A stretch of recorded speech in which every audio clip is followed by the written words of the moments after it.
Hey everybody, welcome to Revisiting Sunnydale. I am Camila. I'm Marcella. And this is the quarantine edition. We're I know we've done it before, that Marcella and I have recorded in separate places, via Skype and whatnot, because, it was winter or because we were lazy, whatever. But so this is forced. But this is right. This isn't too much different, other than we're kind of doing this against our will, sort of, because we were just discussing how we're kind of already living that life of only going out when absolutely necessary. Exactly. But being here at home gives us more time to record, which gives you guys more time to listen. Exactly. So it's a win-win. Yeah, finally, maybe we'll get caught up on things, and who knows? Maybe in 2 weeks we'll be done with season 6. Right? We'll be like, shit. 2 weeks after that, we finish season 7. I know. By the time this is all said and done, by the time it's all cleared out, we'll be on to Angel. So right. Which I actually can't wait to get to. I'm excited about that too, because it's fresher. Because I've watched through it maybe 5 times. Yeah, me too. It's not as I don't have a regular go through with Angel like I did Buffy, so it'll be new and exciting. Yeah. So we're just like 2 seasons away.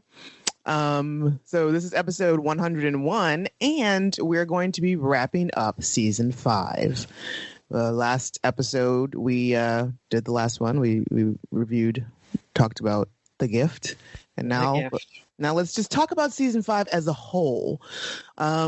And this one, we're not going to, I don't know how deep we're going to get into symbolisms or anything, but, we'll see what happens. We'll just have a conversation.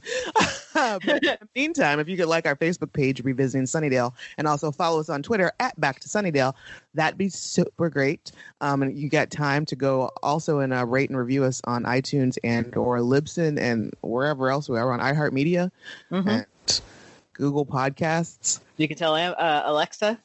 You just enable it on your Alexa device. Just say, Alexa, play Revisiting Sunnydale, and she will. Yay! All right, so let's get into season 5 of Buffy the Vampire Slayer. Oddly enough, I just said that, and she's trying to play it. Oh, Alexa, shh, calm down. Yeah, she got excited. Stop eavesdropping.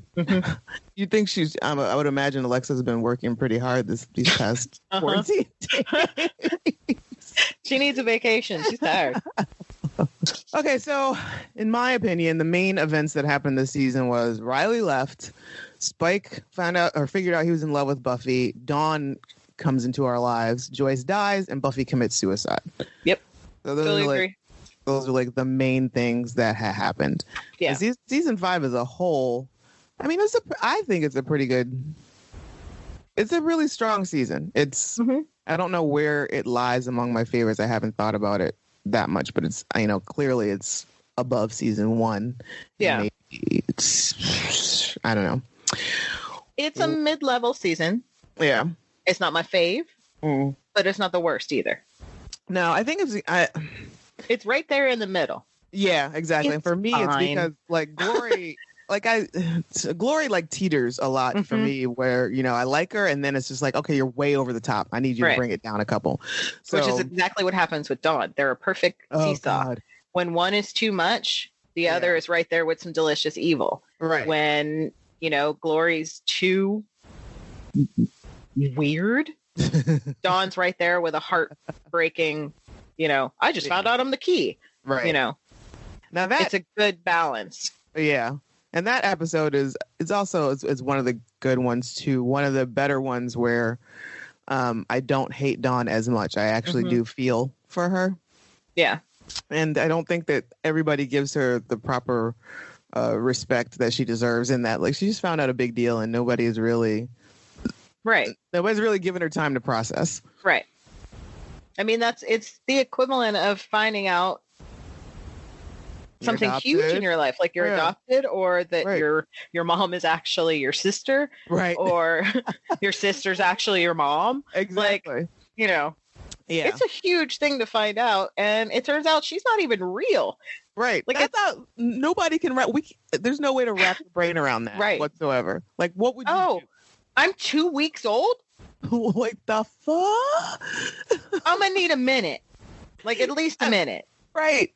Could everybody just kind of get out of my face? Can I at least get like a sitcom's length time. Time out, please. I got some feelings that apparently aren't real that I just need to process.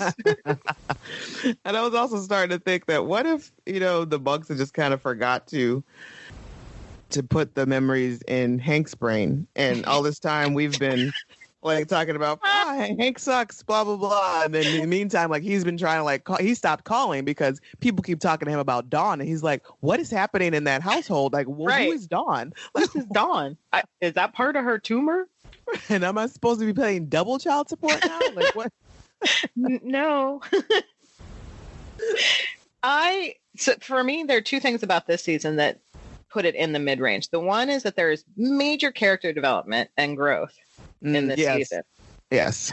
And there's a major death. Like, we've dealt with death before, but we've not dealt with death of a parent, which, as we know, there's a lot tied into that. A person can go through a lot. Or even just like a death of natural causes like this. Mm-hmm. And it's a lot in one season. But the other thing I like about this season is, unlike some of the other seasons, I feel like the supporting cast was kind of in the forefront this whole season. This is true. It was really their tale. Mm-hmm. They got to do a lot more. And we got to know them much better. There was a lot of growth. So, with Willow and her coming out, I believe it was this, or just discovering herself basically. Yeah. And, her growth in her Wicca tale, her Wicca path, and Xander, kind of growing up into, kind of a man, I guess. Kind of, sort of. Like, I have so many problems with him and his relationship with Anya. Like the way less of a fuck boy. Yeah, the way he treats Anya is just, it's not right. The way he speaks to her is ridiculously. It's so dismissive and just disrespectful. Yeah, all around. Everyone kind of treats her like that. This is true, except maybe Tara. Except maybe Tara. Tara is very nice to her. She is, like, almost more than she might deserve. Well, they kind of bonded too in season 4 because it was like, well, everyone's fighting, but we have nothing to do with this. Let's go to the bathroom. Exactly. You want a thumb wrestle? And we also start to see, this is also a lot about coming into adulthood, I guess, is a big overlying arc in this. As where they kill off her mother, and then we start to see less and less of them needing Giles, and he's starting to feel that too. Yeah, which makes me sad. Because we'll see next season that they all make really bad decisions and do actually need him to be there. They need an adult in their lives. Exactly. And nobody's willing to accept that.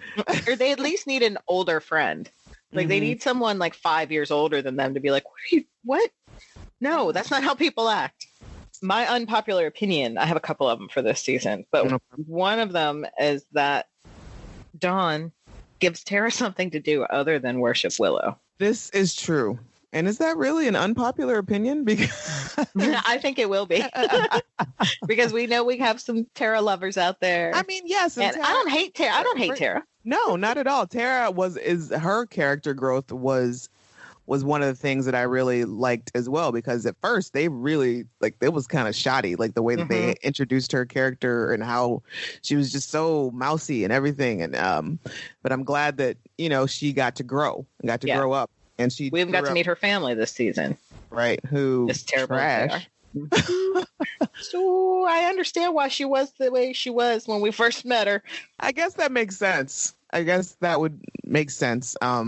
It doesn't make it any less annoying. And then I guess it's basically directly right after that is when she grows up and becomes a very, very useful member of the Scooby Gang. We see a lot of her come out when Joyce dies. She makes that connection with Buffy because her mom died young and she's there for her. Right. And she ends up being very important in Buffy's life too. Right. And Dawn too. Like she's just, so that's that. I mean, we didn't write the thing, so it's not our fault. That's exactly what she did. Like, she turned into a surrogate mother for Dawn, and and she just stopped just sitting, hanging around, worshiping Willow.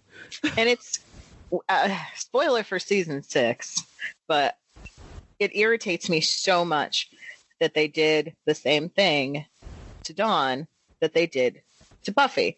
Buffy came home and found her mom on the ground. Mm-hmm. Dawn comes home and finds Tara on the ground. Right.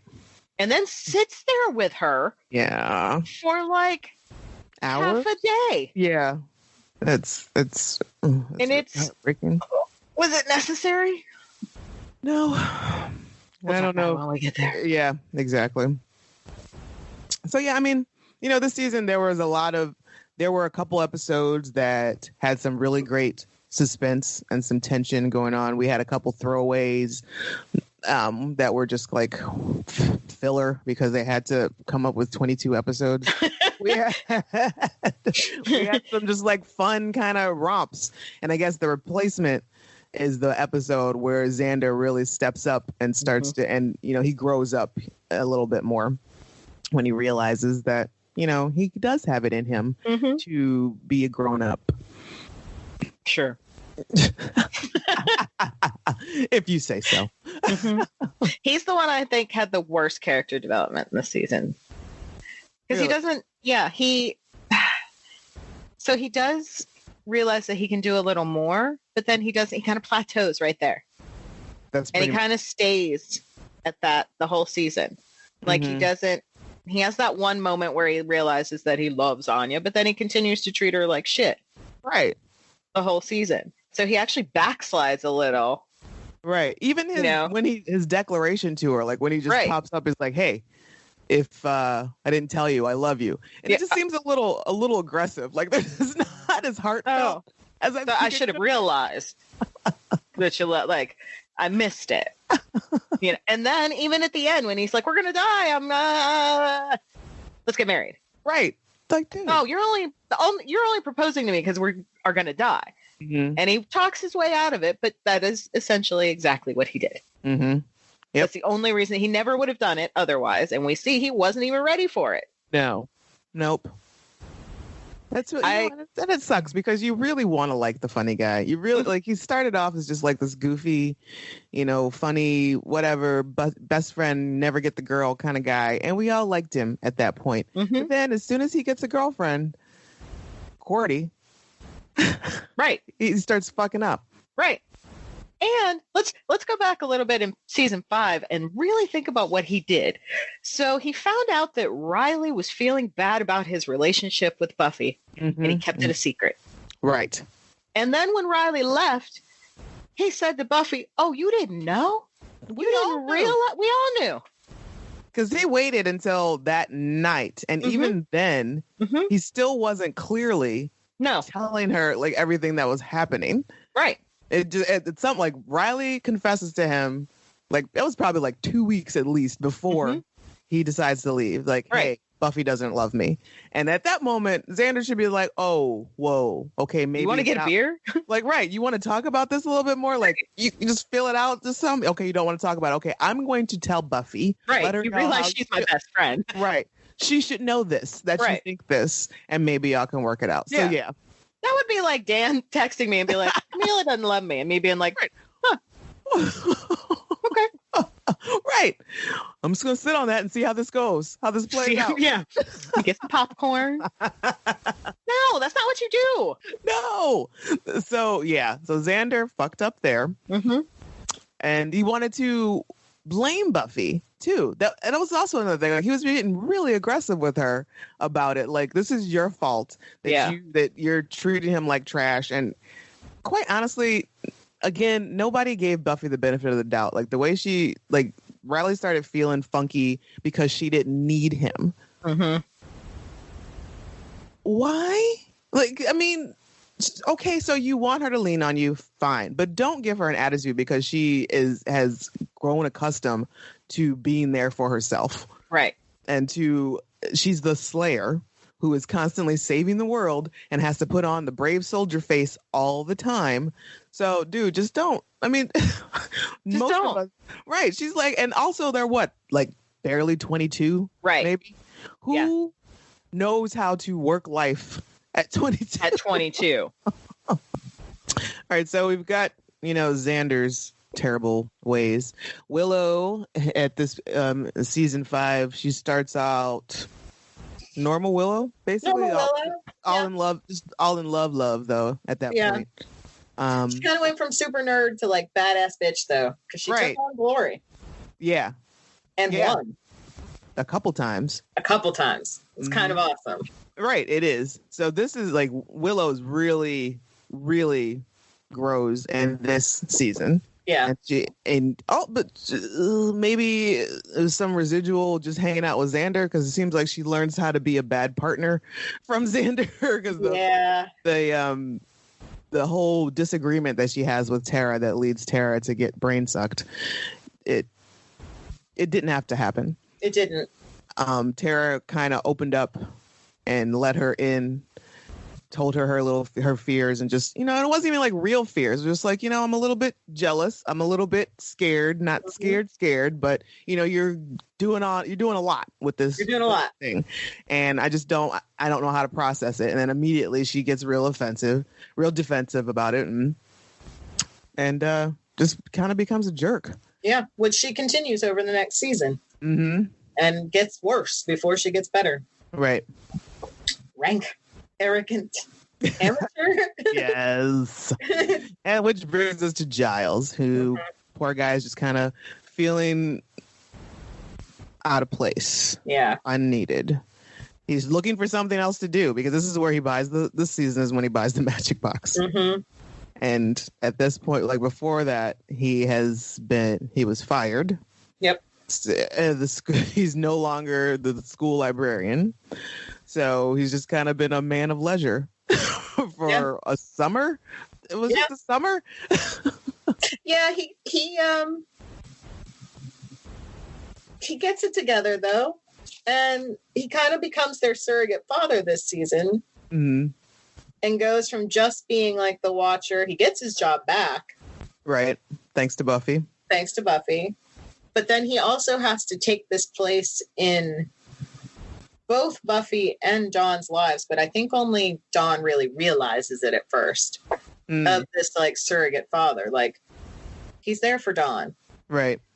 He's there to tell Dawn that she has to do things. He tries to make Buffy do it, and she, of course, goes too far to the extremes. Like, I'm thinking of the when they're doing the geometry lesson at the magic box. Yes.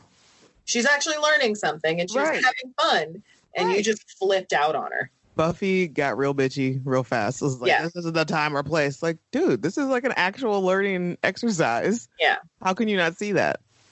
And then, of course, he has to, he loses Joyce. He loses Joyce, too. Yeah. Like, a lot of people don't talk about that very much, but he lost her, too. Right. No matter, yes, they had their just one night rendezvous, and they're under magical spell, but still, I'm sure they both held that little special place in their heart. But still, outside of that, they were both very invested in Buffy and her life, and so they spent a whole summer looking for her when she ran away. Right. So there was a bond there. Mm-hmm. And even this, like, with him not really trying to, but with him ending up being like the surrogate father, like, they're going to spend some time together and have some coffees, some coffee dates and whatnot, and some chats, some late night discussions. And so, nobody really talks about it or checks in with Giles, because he it's the saddest thing when they just give us that little scene of him sitting in the dark in his apartment listening to the song and drinking whiskey. Yep. Oh. It's so sad. But then so he goes through that crushing defeat to the ultimate loss a Watcher can have. Right. And so basically, I am surprised that Giles has held it together as well as he did, like, throughout this entire series. Right? Like, he should have been. And on top of that, he killed someone. Right. He should have been a raging alcoholic. Like, the way we find Wesley with the beard, with Jess King all tied up in his closet after he gets his throat slit. That's what Giles should be like after this season. We should see a return of Ripper at the beginning of season 6. Right. But no. Real. A missed opportunity, guys. Thanks, Joss. Like, way to steal that from us. Right. All right, so let's go on to our rankings. We can give our top 5. We'll each give our top 5. Okay. And then we also did a poll and got the listeners, and I'll give the listeners top 3. All right, so my number 1. Do you want to do your worst episode though? Oh, okay. Yes. Let's do the top 5 and then our bottom 2. Okay. All right, I'll do the bottoms first. Okay.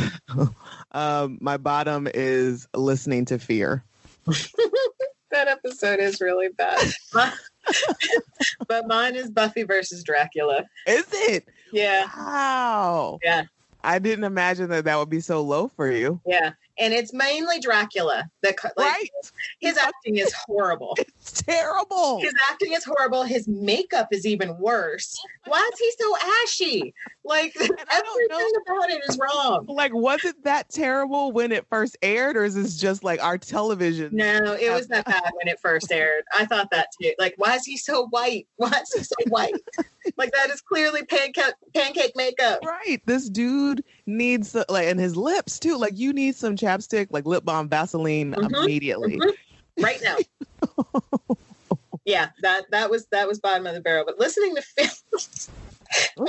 Fear, I hate it's the alien things. They're so gross. Joyce is just like, stop looking at me. I'm like, I know you're a little crazy pants right now, but even you have to realize that even if that's just a big bug on your ceiling, get out. Like, you gotta leave. She's just like having a full-on conversation. Nope. Nope. Mm-mm. Nope. But both episodes have hilarious moments in them. Yeah, Listening to Fear is the one where Spike is like lurking in the basement. Yes, and she's like, "Are those pictures of me?" And he just puts them in his pocket. And they have that really great wraparound shot of Spike when the initiative boys come in. Yeah, really good shot of Spike. And then in Buffy versus Dracula, we have the Xander, the whole masturbator, the whole Xander thing, the whole Xander. And also Giles with the women. My shoe. Pop back down there. And no more kick pit for Giles. And even Riley is just like, "Oh, what are you gonna do? Nuzzle him to death?" Right. So they both have good moments, but they're just not good episodes. Right, altogether. And my the one before that, my number 21 is Out of My Mind. That's surprising. That's Spike looks good in that episode. He does look good in that episode, but and harmony with the whoops, the string was slippy. But it's just like way too, like, Riley just brings it down so much for me. Just like the whole everything that he's just crying about. He does. What's funny is my second worst episode is your fourth favorite. Really? Yeah. Why do you hate that one so much? I don't like Triangle. We're talking about Triangle. Episode 11. I don't like the relationship between Willow, the way the relationship between Willow and Anya is portrayed in that episode. Mm. They're very catty towards one another out of nowhere. It does. Like, it had kind of animosity here and there, but it really gets amped up too much. Right. And then Olaf is okay, I guess. And it's just like, if I was going to see Anya's backstory, I would have rather had it presented a little differently. Okay. Than this. And it's a Xander episode. It's a Xander episode. Is it? Yeah. The focus is Xander. And they're fighting over Xander. All right, so okay. So the reason that is my number 4 is mostly because of the interaction between Spike and Xander. And especially Spike and Olaf. When Olaf rolls in, and he's like, "Where can it be babies? Where can I get baby?" The hospital? You think the hospital has? Spike is just his whole reaction to everything. Yep. And I kind of like I know the fighting between Anya and Willow is definitely blown up to 10 immediately out of nowhere. Mm-hmm. But I kind of like it because it's like, okay, finally we're having it out. So like you girls have been like kind of side-eyeing each other for a long time, and it doesn't make sense to me that the reasoning behind it is that they both think that the other is going to hurt Xander, and I'm not really buying that as the reasoning. Yeah. And like I think the other part that bugged me is the stuff that Willow's doing at the magic box. Mm-hmm. You're just being a dick.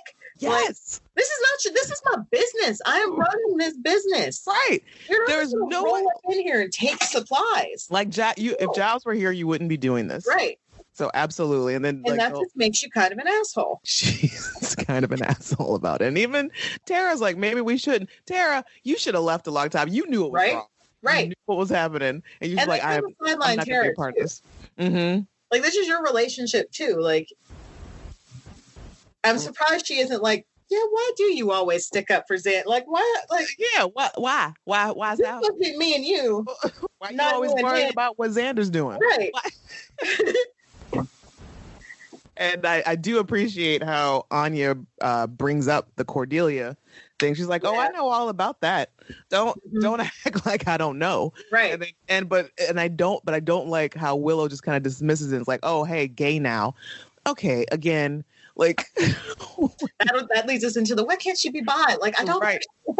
Right. It's like, okay, sure. Okay, that's not even an argument. Like, no, it's not. So, all right. So, our top 5. Top 5. Number 5 for me was The Gift. Okay. It was the 100th episode. That montage at the beginning will always be one of my favorite moments across the history of the show. Seeing like the first introduction all the way up to that moment in time. Oh, gotcha. The previously. Yeah. It was just insane. All right, my number 5 is Checkpoint because mostly Spike. Mostly Spike. But I also appreciate the fact that this is, like Buffy finally sticks it to the council. Like, you know what, guys? You need me more than I need you. And you guys are just a bunch of fuck ups. But again, just Spike and that woman watcher heard me, have you? Her whole demeanor is just like, wait a minute. Like I am a professional. Right. I don't like you. I don't. Like, look at that. My drawers are on the floor. Right. How'd that happen? I don't know. It is a good episode. And also, after Buffy gives her entire speech and she threatens them, and then, old dude is just like, she's a god. And she's like, oh, what? Uh-huh. I also like the sword. Yes. The sword's one of my favorite moments, too. And then that woman is like, I don't want a sword thrown at me. But I just have to ask. I do have some questions. Mm-hmm. All right. What's your number? My number 4 was Triangle. What's yours? Crush. Number 4. Falls, yeah. So it's top 5 for both of us. Yeah. Much, much higher for you. Which I know why. We know why. We know why. It's no secret why. Desire. The walk. Yes. The side. Why does he lean? His lean? Like, did he counsel Jeffrey Dean Morgan on that lean? Like, is there a school that they could go to for that lean?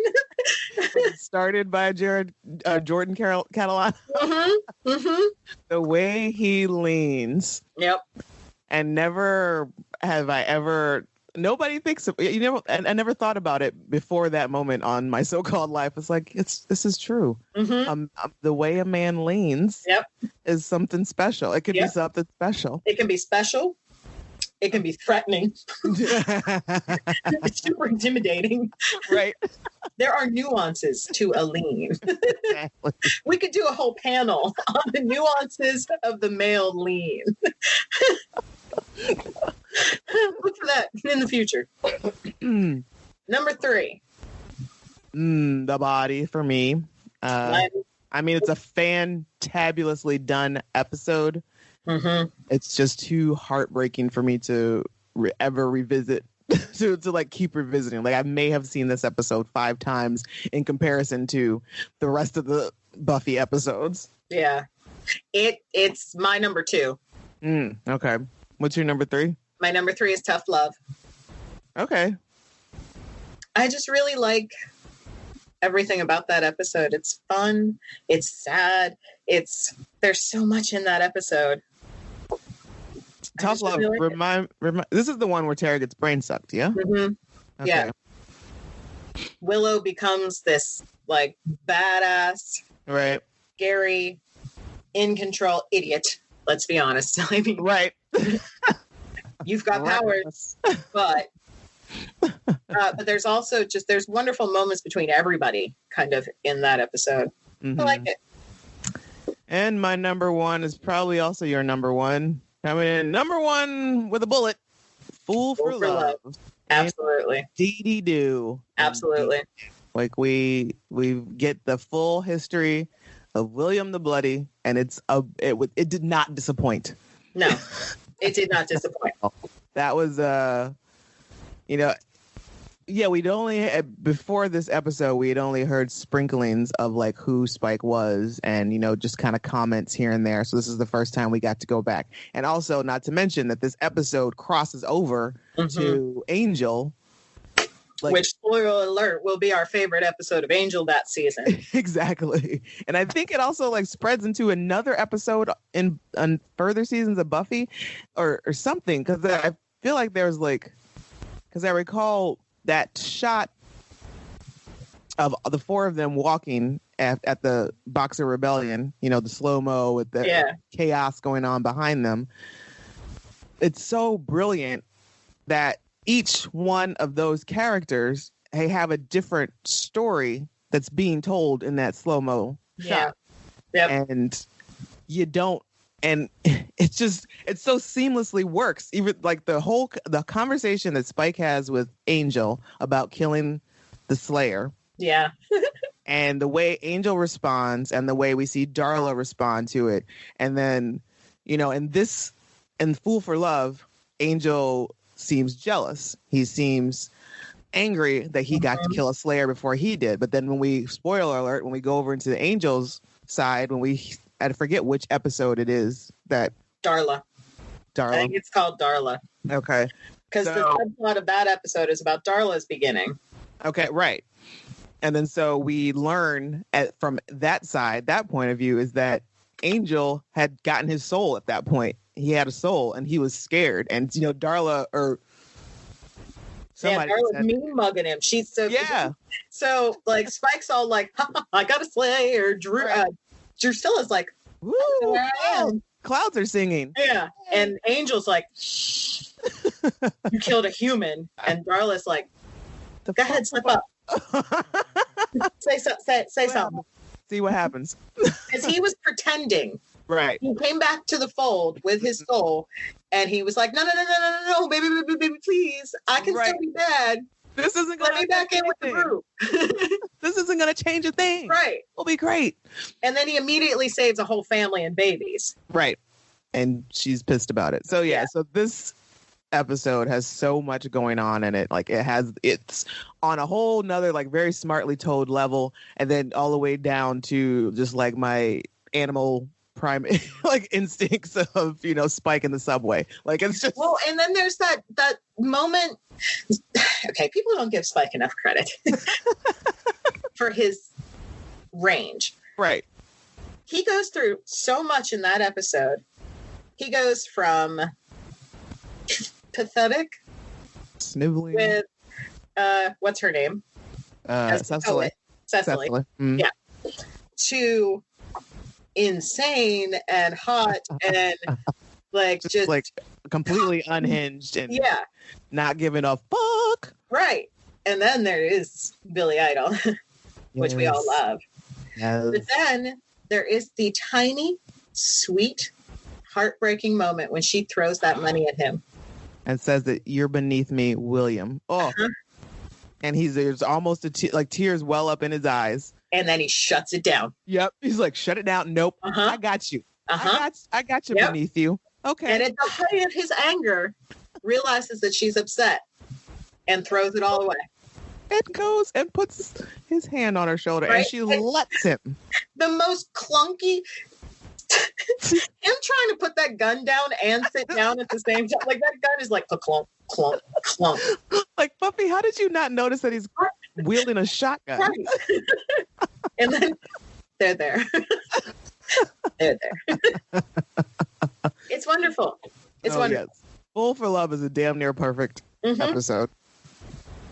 So our listeners, they kind of agree. Their number 3 is Fool for Love. Number 2 is The Body. And number 1 is The Gift. So it's all like The Gift I have pretty like middle ground. It's like number 10 for me. I guess I just don't feel it as much as everybody else does. She died. I know, but I don't think maybe it's worn off a little bit after the year. Well, I didn't know she's immediately going to come back. Right. Like if I had I had just watched season 5 and we have, this was in the original airings, Gift would probably be a little bit higher. Because I remember like kind of losing it a little bit when Spike lost it. Like that last shot. When he falls down. Yeah. Between him and Giles, like, yeah, Xander's just like, what are we gonna do now? The fuck? And Willow always will break your heart. Oh, sweet fancy Moses, always. All right, so we got that. So now we've got our favorite couple, which there's not a lot of them in this season. It sure would not be this one though. Did they pick that or did you pick that? I did. I just threw it in there because I couldn't think of any other. But then I guess now I'm thinking about it. It could be Spike and Harmony. There, you know what? I even wrote down Xander and Anya, but as we're talking through it, right? No one had a good relationship this season. No one. Xander treats Anya like crap. Willow treats Tara like crap. Spike treats Harmony like less than crap. Less like the crap that crap craps. Right. Giles doesn't get it. Does he get any this year? Oh. No. Not like Olivia doesn't come to town this year. No. Wow. That was a dry year for Giles. No wonder he left. And who else? Maybe Spike and Drew? No. For the one episode. No, and Buffy and Riley didn't work out. Absolutely not. No. And Joyce died. No. The best thing would probably be poor Joyce and her first date. Like right. Brian, Joyce and Brian.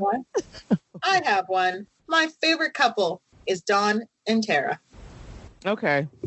Do they like really not yet bond in this one? They start to after this. So it's a setup for them becoming the best couple in the next season. Okay. No one has a good couple. No. All right. So favorite villain? Glory. I mean, she's really the only one. Yeah. Ben doesn't count. No. He's just a terrible person. Yes. And Glory's fun. She's fun. To an extent. Favorite hero? I'm going to say Giles for killing Ben. I like that. That is definitely a hero moment for me. Giles came out of pocket. I picked Spike. Right. Because of everything he did for Dawn. He did a lot. Like, dude should be on payroll or something. Right. Just like the way even when he didn't have to. Right. And it just makes me so angry the way Buffy flip-flops with him. Like, no wonder he fell in love with you. Like, you're right. Like, you treat him like shit. You tell him he's terrible. You tell him, get the fuck out of my life. Don't come near me, blah, blah, blah. And then the next thing out your breath is, I need you to protect Dawn. Right. Like, dude, you need to make up your mind. The responsibility out of nowhere. Right. It's like you either come to terms with like who and what he is and then realize like, okay, he is like one of the stronger people around and he's who I need to physically protect to help physically protect us, and come to terms with it and just like, okay, this is what it is. Or walk away, just let it go. Yeah. So he was my favorite hero. Best burn of the season. I don't really recall a lot of them. Out for a walk. Bitch. That's my favorite burn. That's my favorite burn. I think, and it's my favorite scene. Out for a walk. Bitch. And again, it's the lean. Yeah, it is. I love it. The one of them that sticks in mind is when he's coming, when Dawn is sneaking out and she finds him outside, and and he's like, he tries to be all menacing. Shouldn't you be tucked away? And she's like, I'm badder than you. And he's like, hey, like that's a little tremble wouldn't hurt. Yeah. Yep. I love that too. That's a good one too. What else did we have? Biggest twist. Probably Spike falling in love with Buffy. Yeah. Oh no. No, like when he first wakes up, oh God, no. My biggest twist is my next unpopular opinion. Ooh, okay. But you have also already said it. So we both share this opinion. Okay. And that is that Buffy died sacrificing herself. Mm-hmm. She didn't sacrifice herself. She killed herself. Right. She committed suicide. Right. She full on 100% gave up and committed suicide. Right. She's like, you know what? I see an out here. I see it, and I am going to gleefully jump. It's okay. They need me. It's us. It's the only way to do it. She has... Yeah. Goodbye, cruel world. Like, she hasn't been right since Joyce died. No. And she, like you said, found an out. And she took it. Yep. And I'm not of the court that sits with the sacrifice camp. No. It wasn't a sacrifice. No, I don't think so either. Like, she was full on giving up, and she was done. Because she had already talked earlier in the season, she had talked about quitting. Mm-hmm. She had even said, like, if Dawn dies, she quits, like the whole Slayer gig. And, there was a lot leading up to this. And then the loss of her mom and the newfound responsibility of this chick who's supposedly her sister with fake monk memories. Like, that she's not for it. She's like, you know what? I'm done. And then we also see, like, next season, we'll see how she was much happier where she was. Right. And motherfuckers just came and snatched her out. And it's... Once you think you're out, and every time you get out, they just pull you back in. And it's one of those times where you have to stop yourself from falling down the rabbit hole, because then you start thinking about, we should have had one or two scenes of Buffy in court, because I think it would have been a little harder for her to get custody of Dawn. Like, I think Dawn would have gone to a group home for a while. Really? And Buffy probably would have had to petition for custody because she's 21 or 20. And if they couldn't find her dad, it's not like at best, they probably would have sent her to live with Joyce's sister. Right. Yeah. Either way, they're not just going to give Dawn to Buffy. Really? Okay.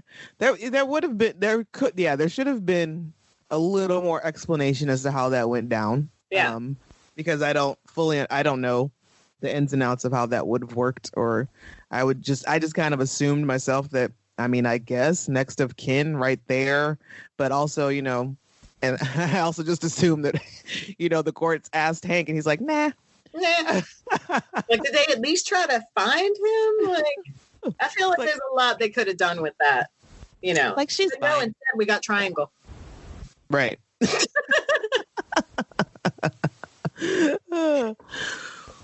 Well, all right. So that's season 5. I don't think that either one of us counted all of the bodies that were dropped in the season. No, because there was a ton. There was a lot, especially with the Knights of Byzantines and the They all died. Yes, all of them. All of them did the dying.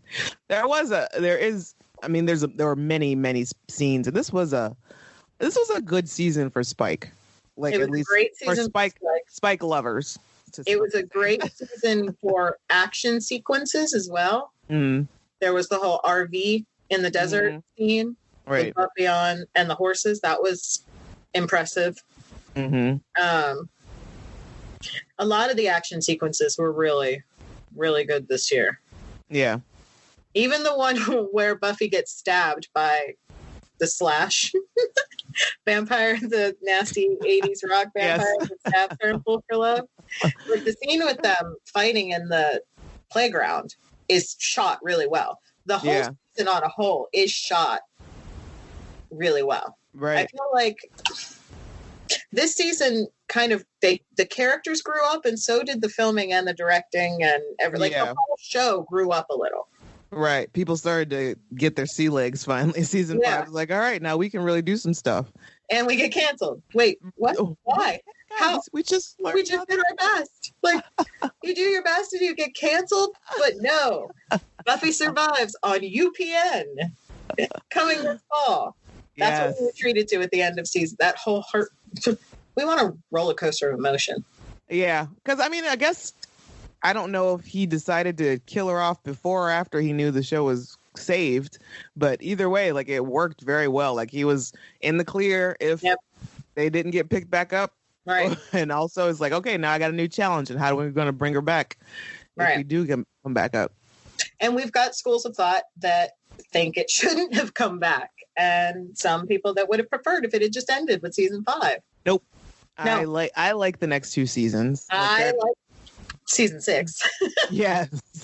Speaking of good for Spike lovers, like season 6, that's probably my most watched season. Yeah, for sure. For sure. Although it does have some crappy episodes. It does have some pretty stupid episodes, but also, like, Spike's hair is probably the best in this season. Yes. Yes. Mm-hmm. And season 7 has its moments as well. It does. Also, and we'll get to it with the episode that I think should have ended the season or the series, but I think that's definitely an unpopular opinion. But Normal again? Yes. I would have been totally happy if we had ended, not necessarily the way that episode ended, but in that realm and that idea of like, what if? Well, that concept still lives today. Like, people are still like, but is any of it real? It's like that. And this might go over some heads, but it's like the ending of Newhart. Yes, like that. Yes. Or Saint Elsewhere. Was it Saint Elsewhere? I think it was Elsewhere. If someone was going to watch the show for the first time, I always tell them to start with season 2. Really? I tell them to start with season 1, but just hang in there. Now, if they're the most extreme, don't want to watch it, I'm not gonna get into it. I don't want them to start with season 1 because they won't like it. Mm-hmm. Right. So I'd have them start with season 2. Because it is a tough sell. Season 1. It's a tough sell. And then by the time they get through season 2, they're going to be a little hooked. Right. By the time they get to season 3, that's when I'm going to tell them to go ahead and watch the episodes from season 1. Oh. Because then it's going to be like a treat. Because I guess there's nothing really in season 1 that you have to, like, maybe the season finale for season 1. If you had to, I'd say start with Prophecy Girl. Right. Because it is the best episode of that season. Mm-hmm. And there is the You Have Fruit Punch Mouth. All right, it sets up season 2, so yeah. Yeah. All right, so that's our thoughts on season 5. So that means next episode we are entering season 6, and it's going to be glorious. Glory. Actually, glory less. Glory less. I forget who's our villain in season 6 is the trio. Yes. Yeah. All well, right. Sort of. Ish. But we are introduced to the trio. Yes. In season 6. In season 6. So if anybody knows any of the trio, we want them on the show. Tom Lenk especially. Exactly. Danny Strong especially. Yes. The other one, or what's his name? Adam. Yes. Because what if he listens to this?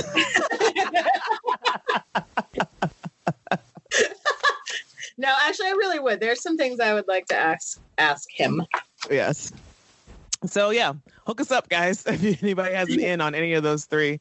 I know Danny Strong, he's probably not so busy right now. Now, no one should be busy right now. Everybody should be at home, not doing anything. Right. Or just creating stuff and being super cool and guesting on people's podcasts. Makes it hard to get out of stuff you don't want to do. Call me. I don't want to. What else are you doing? Corona. Nothing. So yes, hook us up. Let us know. And if you have any ideas of stuff that you want to hear from us, if you got questions for us, if you've got things you want us to weigh in on, if you've got some stuff you want to share with us, some information, some thoughts and opinions, don't be afraid to let us know. So subscribe, follow, like us. We're on Twitter at Back to Sunnydale. You can follow me, Camila, at @the_Rugged Angel. Or me, Marcel, at mspear7338. And I believe we still have a Gmail account, revisitingsunnydale@gmail.com. So if you want to send us an email with all that stuff, that would be super cool. Yeah. All right, friends, until next time, please stay safe and healthy and indoors until told otherwise.